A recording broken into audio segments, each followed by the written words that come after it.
right, Coach Micheal Burt, it's 12:30 Central Standard Time here. I hope you're doing great. If you want to turn those cameras on so I can see everybody's pretty faces. And I tell you one thing that I'm going to do here, I'm going to share this too as well on our Facebook page. And we're going to be talking about today the habits of the top 1% of real estate agents. This could be mortgage originators, 1% of 1% of insurance advisors, 1% of firefighters, 1% of basketball coaches, which is what I used to be. And I think once you see these 1% concepts, you're going to be able to really break down where you are in relationship to those. Now, all of this is going to be leading up to a live event of me being in Denver, Colorado. Okay. And I may let Walter and Clinton talk about this in just a few minutes about the event that we're going to be doing in Denver. If you don't know who I am, my name is Coach Micheal Burt. I spent over a decade of my life as a championship women's basketball coach, building a national powerhouse in Tennessee. Along the way, I started writing the first of 17 books on performance, human performance, the anatomy of winning, how to activate the prey drive in people. And somehow in 2008, started coaching some of the top home builders in the country because they could not sell a house in 08. The mortgage originators couldn't sell a mortgage. The real estate agents couldn't sell a house. The home builders couldn't sell a house. And somehow I ended up coaching some of the top independent home builders in the United States, helping them remain cash positive cash flow, and sell houses in creative ways during the 08 recession. So I have now coached through what I would consider 3 recessions, 08, 2020 of the pandemic, and then what we're in right now in the market. Along the way, I have picked up some of the top real estate agents in the country. I have coached agents that have done over 500 transactions in a year. I'm coaching the #1 team in Texas right now that's already done 40 million in the first quarter of this year. Husband and wife couple. I've coached agents doing 220 transactions per year. And so along the way, I've been hired to coach some of the best real estate agents in the country. And I've coached agents that are doing tremendous amounts between $300,000 and $500,000 a month in passive or residual income. And many of them have hired me to help them become people of interest, right? Around a book I wrote many years ago on how you become known in the world, how you transcend commodity and really become a known entity.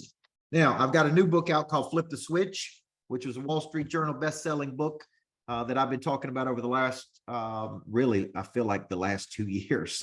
But it's actually been the last 4 or 5 months. And in that book, I break down the habits of the top 1% of performers. And one of my good friends is a guy named Kevin Elko, and Kevin Elko is Nick Saban's psychologist at the University of Alabama. He has actually been the team psychologist for 34 national championship teams, where he has been the coach to the coaches. So where I have a few championship rings, he has 34 championship rings, and he carries them around in a box with him when he speaks. And he's like, "Which one do you want me to wear, coach? You want me to wear Alabama that year? You want me to wear, Pittsburgh? You want me to wear this one?" And it's kind of a little joke that we have. But he came to me one night and he said, Forbes just commissioned a study of the top 1% of performers of financial advisors.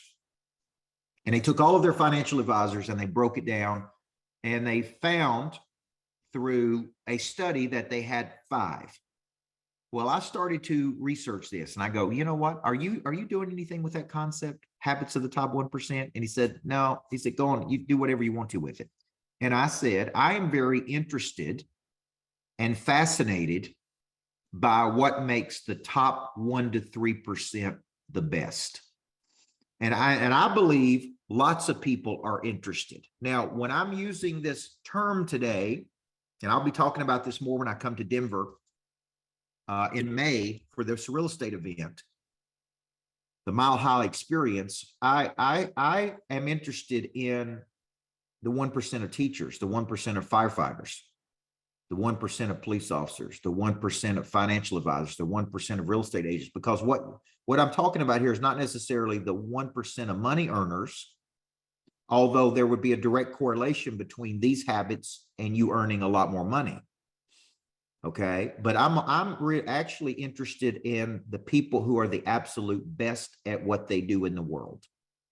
Okay, and the firefighter may never make $1 million a year being a firefighter. The police officer may never make $1 million a year. The high school teacher that I was when I started would never make $1 million a year, even if I was in the top 1%, unless I found another way to monetize. So what I'm talking about when you hear me talk about these 1% are really just the best at what they do. And if you look at this, if you have a desire to be the best at what you do, then you'll most likely be interested, be like, okay, what do these people have that I don't have? And what you're going to find is that they have things that could be called skills, attributes. Many years ago, Covey wrote The 7 Habits of Highly Effective People, which was his qualitative data of taking 200 years of success literature and deconstructing that 200 years of literature and saying, these are the habits of the most effective people in the world. Now, interesting side note, Covey was my mentor. That's who I studied from 18 to 25 years old. He was 52 years old when he wrote that book. He had never written a book before. Okay. And they took that book to a publisher. He had the same agent I did. I have the same agent at one time that Tony Robbins had, Stephen Covey had, TD Jakes had. And they took that book to the publisher, and Covey went to New York City and they said, Dr. Covey, this is your first book. How do you think this book will do? And he sat right across the table and he said, this book will sell 20 million copies. And they laughed at him. And they said, all due respect, you're 52 years old. You've never written a book before. You're a college professor. I mean, that's pretty ambitious for your first book, 20 million copies. And they said, my agent told me this, he didn't even flinch. He literally just sat there and said, yes, this book will sell 20 million copies. Well, actually, the book has sold about 30 million copies. And which leads me to the first habit of the top 1%. Now, how many of y'all are interested in this? And if you don't have your camera on, I would love to see your camera. I love to see your pretty faces, because you guys get to see my bald head. I get to see your pretty faces. Okay. So when you think about this, if you're interested in being top 1%, what Covey did in that meeting that day was actually an attribute, the first attribute I talk about, which I think would be a great book in its own right, is remarkable boldness. Okay. The first habit or first attribute of the top 1% of performers is what's called remarkable boldness. Okay. And when you put those two words together, it means striking fearlessness. Okay. You're going to need this to be a top salesperson. You're going to need striking fearlessness to be the best at what you do. You're going to need it to close. You're going to need it to go on social media. You're going to need it to have a point of view. You're going to need it to go out into the marketplace. You're going to need it to come up with new ideas. You're going to need it to ask another person to take an action. You're going to need it to navigate in bad economies. Okay. You're going to need not just confidence, which is a memory of success.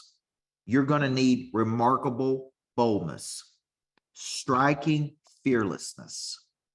Okay. Because here's what they find when they do studies during tough times. So they did a study of several thousand people during the pandemic of 2020. Guess what they found? The top 1% just kept winning. They just kept finding a way to win. They didn't complain. They didn't whine. They didn't make excuses. They says, it is what it is. This is the hand I've been dealt. This is the economy I'm in.